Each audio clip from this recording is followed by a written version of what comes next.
धर्म धरा पर ज्ञान का जब भी संकट आए, पोष महीना पुण्य दे मन हर्षित हो जाए। ओम भास्कराय नमः, ओम गणेशाय नमः। प्रिय भक्तजनों, कैसे हैं आप सभी। मैं नीलम आप सभी का आपके अपने चैनल प्रभु भक्ति संगीत में हार्दिक स्वागत करती हूं। आज आप सुनेंगे विष्णु भगवान का सबसे बड़ा भक्त कौन है, उसके बारे में बहुत ही सुंदर सी कहानी। मुनियों के देवता नारद जी ऋषिराज के नाम से भी जाने जाते हैं। वह दिन भर नारायण नारायण बस यही जाप किया करते थे। एक दिन उन्हें ऐसा लगा कि वह भगवान विष्णु का इतना ध्यान करते हैं तो मुझसे बड़ा तो भक्त कोई है ही नहीं, क्योंकि मैं तो सारा दिन नारायण नारायण करता हूँ, तो मैं ही श्रीहरि का सबसे बड़ा भक्त हूँ। यह सोचकर देवर्षि नारद बहुत खुश हो रहे थे और अपने मन की बात भगवान विष्णु से करने के लिए उनके पास चले गए। तब उन्होंने वहां जाकर पूछा कि भगवान आपका परम भक्त कौन है। तो विष्णु जी ने कहा कि अमुक गांव का अमुक किसान मेरा परम भक्त है। तो यह बात सुनकर नारद जी हैरान हो गए और विष्णु जी से उनका नाम और पता जानकर उसके गांव जा पहुंचे। नारद जी ने सोचा कि भला यह किसान ऐसा कैसे करता है जो भगवान विष्णु का सबसे प्यारा भक्त है। उन्होंने एक दिन पूरा उस किसान की दिनचर्या को देखा कि सुबह किसान 4 बजे उठ गया और उठते ही 2 बार नारायण नारायण कहा और फिर अपने कामों में लग गया। जानवरों को खिलाने पिलाने और खेत का काम करने के बाद जब वह सूर्यास्त के समय घर लौटा, तब उसने खाना खाया और सोने के लिए चल दिया।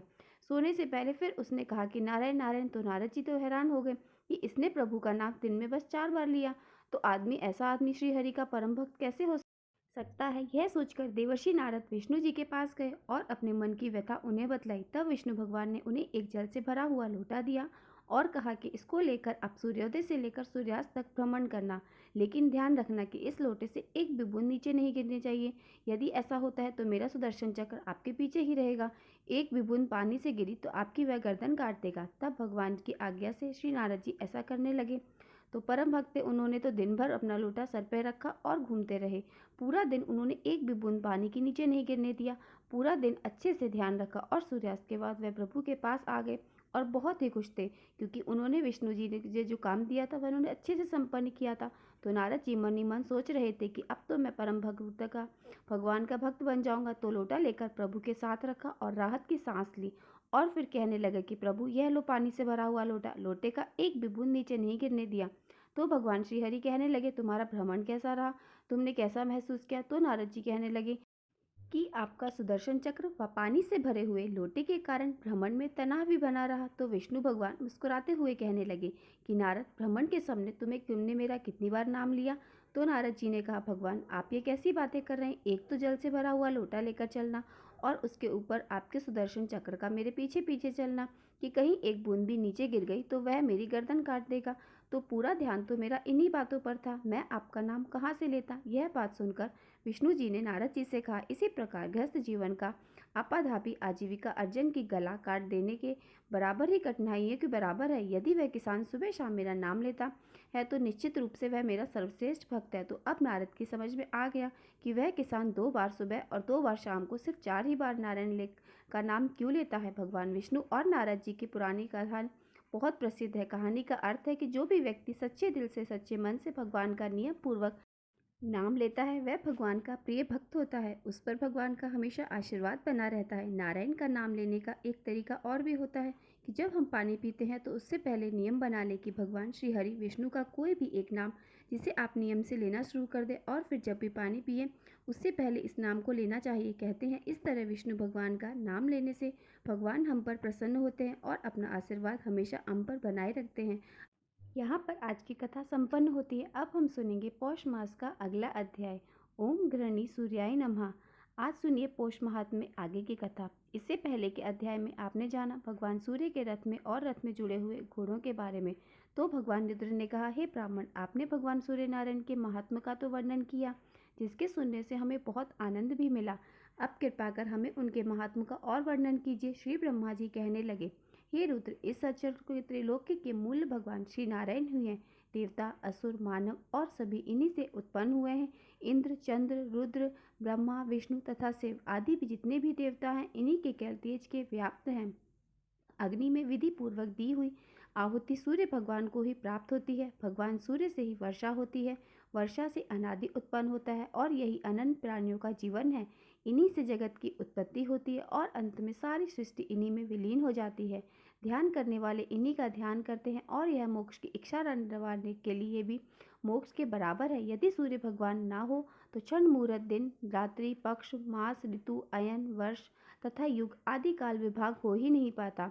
और फिर काल विभाग ना होने से जगत का कोई व्यवहार ही नहीं चल सकता। ऋतुओं का विभाग ना हो तो फिर फल फूल, खेती, औषधियाँ आदि कैसे उत्पन्न हो सकती हैं और इनकी उत्पत्ति के बिना प्राणियों का जीवन भी कैसे रह सकता है। इससे यह स्पष्ट होता है कि इस चराचर आत्मक विश्व के मूलभूत कारण भगवान सूर्य नारायण ही है। सूर्य भगवान वसंत ऋतु में कपिल वर्ण, ग्रीष्म ऋतु में स्वर्ण के समान, वर्षा में श्वेत, शरद में पांडु, वर्त में हेमंत, ताम्र वर्ण और शिशिर ऋतु में रक्त वर्ण के होते हैं। इन वर्णों का अलग अलग फल है। रुद्र, अब आप सुनिए। यदि सूर्य भगवान असमय में कृष्ण वर्ण के हो तो संसार में भय होता है। ताम्र वर्ण के हों तो सेनापति का नाश होता है। पीत वर्ण के हों तो राजकुमार की मृत्यु, श्वेत वर्ण के हों तो राजपुरोहित का ध्वंस और चित्र तथा ध्रुव वर्ण के होने से चोर और शस्त्र का भय होता है। परंतु ऐसा वर्ण होने के कारण यदि बरसात हो जाती है तो फिर अनिष्ट फल नहीं होते। अब सुनिए भगवान सूर्य का अभिषेक और उनके रथ यात्रा के बारे में। तो भगवान रुद्र ने पूछा, हे ब्राह्मण, भगवान सूर्य की रथ यात्रा कब और किस विधि से की जाती है? रथ यात्रा करने वाले, रथ को खींचने वाले, रथ को वहन करने वाले, रथ के साथ चलने वाले और रथ के आगे नृत्य गान करने वाले, रात्रि जागरण करने वाले पुरुषों को क्या फल प्राप्त होता है? इसे आप लोग कल्याण के लिए विस्तार पूर्वक बतलाइए। तब श्री ब्रह्मा जी कहने लगे, हे रुद्र, आपने अत्यंत उत्तम प्रश्न पूछा है। अब मैं इसका वर्णन करता हूँ, आप इसे एकाग्र मन से सुनिए। भगवान सूर्य की रथ यात्रा और इंद्रोत्सव, ये दोनों जगत के कल्याण के लिए मैंने प्रवर्तित किए हैं। जिस दिशा में, जिस देश में यह दोनों महोत्सव आयोजित किए जाते हैं वहाँ दुर्भिक्ष अर्थात अकाल आदि उपद्रव नहीं होते और ना ही चोरी आदि का भय रहता है। इसलिए अकाल आदि उपद्रव की शांति के लिए इन उत्सवों को मनाना चाहिए। माघ शीर्ष के शुक्ल पक्ष की सप्तमी को घी के द्वारा भगवान सूर्य को श्रद्धापूर्वक स्नान कराना चाहिए। ऐसा करने वाले पुरुष सोने के विमान में बैठकर अग्निलोक को जाते हैं, वहां दिव्य भोग प्राप्त करते हैं। जो व्यक्ति शक्कर के साथ शाली चावल का भात, मिष्ठान और चित्रवर्ण के भात को भगवान सूर्य को अर्पित करता है वह ब्रह्मलोक को प्राप्त होता है। जो प्रतिदिन भगवान सूर्य को भक्तिपूर्वक घी का उपटन लगाता है वह परम गति को प्राप्त होता है। पौष शुक्ल सप्तमी को तीर्थों के जल अथवा पवित्र जल से वेद मंत्रों के द्वारा भगवान सूर्य को स्नान कराना चाहिए। सूर्य भगवान के अभिषेक के समय प्रयाग, पुष्कर, कुरुक्षेत्र, नैमिष, पथ, दूतक अर्थात पेहवा, शोण, गोकर्ण, ब्रह्मावर्त, कुशावती, बिल्व, नील पर्वत, गंगद्वार, गंगा सागर, कालप्रिय, मित्र वन, भांडीर वन, वक्रची, चक्रतीर्थ, रामतीर्थ, गंगा, यमुना, सरस्वती, सिंधु, चंद्रभंगा, नर्मदा, विपाशा अर्थात व्यास आदि नदी, तापी, शिवा, नेत्रवती अर्थात वेतवा, गोदावरी, पयोशनी अर्थात मंदाग्नि, कृष्णावेण, सतजल, जब पुष्कणी, कौशिकी अर्थात कौशी अथवा सरयू आदि सभी तीर्थ नदियों और समुद्रों का स्मरण करना चाहिए। दिव्य आश्रमों और देवस्थानों का भी स्मरण करना चाहिए। इस प्रकार स्नान कराकर दिन 7 एक पक्ष अथवा मास भर उस अभिषेक के स्थान में ही भगवान का अधिवास करें और प्रतिदिन भक्ति पूर्वक उनकी पूजा करते रहें। माघ मास के कृष्ण पक्ष की सप्तमी को मंगल कलशों तथा वितान आदि से सुभोजित चौकर और पक्के ईंटों से बनी वेदी पर सूर्य नारायण को भली भांति स्थापित कर हवन, ब्राह्मण भोजन, वेद पाठ और विभिन्न प्रकार के नृत्य, गीत, वध आदि उत्सवों को करना चाहिए। फिर माघ शुक्ल चतुर्थी को अयाचित व्रत करे, पंचमी को एक बार भोजन करे, षष्ठी के रात को समय ही भोजन करे और सप्तमी को उपवास कर हवन, ब्राह्मण भोजन आदि संपन्न करे। सबको दक्षिणा देकर पौराणिक की भली भांति पूजा करे। फिर रत्न जट स्वर्ण के रथ में भगवान सूर्य को विराजित करे और उस रथ को उस दिन मंदिर के आगे ही खड़ा रखे। रात में जागरण करे, फिर रात में भजन कीर्तन चलता रहे। माघ शुक्ल अष्टमी को रथ यात्रा करनी चाहिए। रथ के आगे विविध बाजे बजाते रहने चाहिए, नृत्य, गीत और मंगलवेद ध्वनि होती रहे। अब जानिए किस प्रकार किस दिशा से रथ यात्रा आरंभ की जाती है। तो रथ यात्रा प्रथम नगर के उत्तर दिशा से प्रारंभ की जाती है, फिर क्रमश पूर्व, दक्षिण और पश्चिम दिशाओं में भ्रमण कराई जाती है।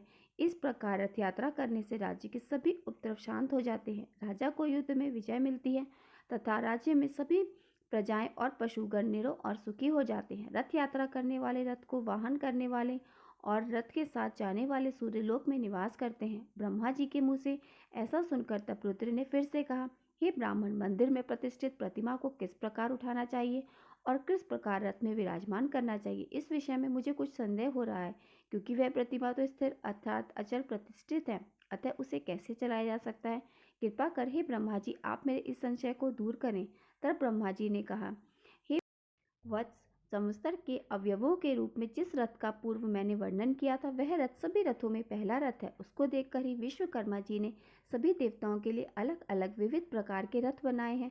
उस प्रथम रथ की पूजा करने के लिए भगवान सूर्य ने अपने पुत्र मनु को वह रथ प्रदान किया। मनु ने राजा श्वाक को दिया, तब भी सबसे यह रथ पूजित हुई जाती है और परंपरा चली आ रही है।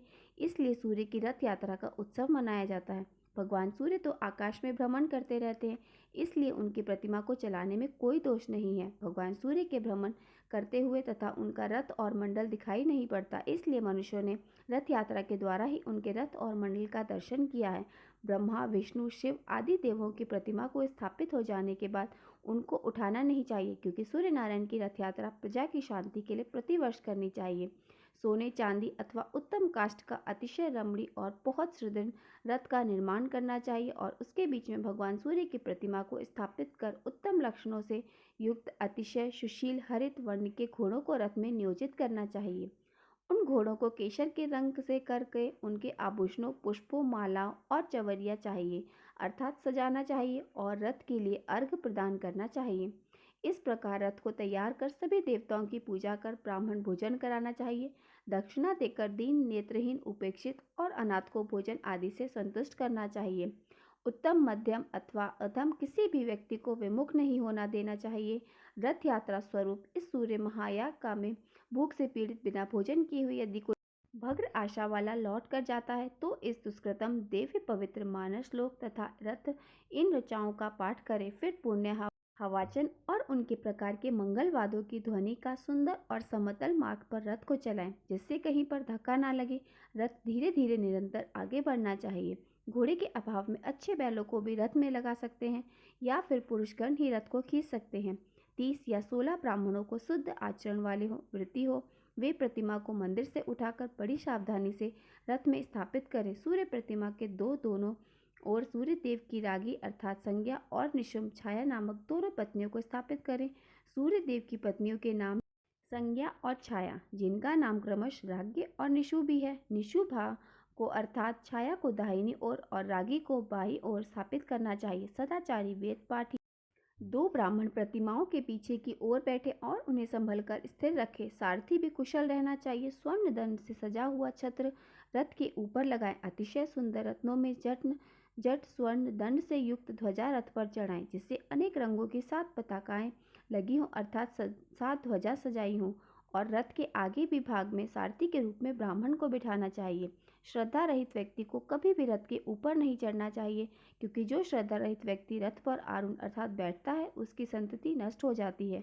ब्राह्मण, क्षत्रिय और वैश्य को ही रथ के वहन करने का अधिकार है। अपने स्थान से चलकर सर्वप्रथम रथ को उत्तर द्वार पर ले जाना चाहिए। फिर वहां पर एक दिन तक रथ को पूजा करनी चाहिए और विधिवत नृत्य, गीत आदि उत्सव, वेद पाठ और पुराणों की कथा कहनी चाहिए। वहां ब्राह्मणों को भोजन भी कराना चाहिए। नवमी के दिन रथ चलाकर पूर्व द्वार पर ले जाएं, एक दिन वहां पर, तीसरे दिन दक्षिण द्वार पर रथ ले जाएं और फिर चौथे दिन पश्चिम द्वार पर रथ ले जाएं। फिर वहां से नगर के मध्य में रथ ले जाएं, वहां पूजन और उत्सव करें, दीपमाला प्रज्वलित करें, ब्राह्मणों को दान दें, भोजन कराएं। फिर वहां से मंदिर में रथ लाना चाहिए। वहां नगर के सभी लोग मिलकर पूजन और उत्सव करें। फिर एक रात और एक दिन में प्रतिमा वहीं रहे। दूसरे दिन भगवान सूर्य की प्रतिमा को रथ से उतारकर बड़ी धूमधाम से मंदिर में स्थापित करें। इस प्रकार सप्तमी से त्रयोदशी तक रथ यात्रा होनी चाहिए। साथ में चतुर्दशी को प्रतिमा पूर्व स्थान में स्थापित कर दें। इस रथ यात्रा के करने से सभी विघ्न और सभी बाधाएं दूर हो जाती है। नारायण नारायण। आज का अध्याय बस इतना ही। इसके आगे का अध्याय आप सभी अगले अध्याय में जरूर सुने। और आज की वीडियो अगर पसंद आई हो तो वीडियो को लाइक और मेरे साथ जुड़े रहने के लिए चैनल को सब्सक्राइब अवश्य कर लें। तो मिलते हैं हम आपसे अगले वीडियो में। हरे कृष्णा।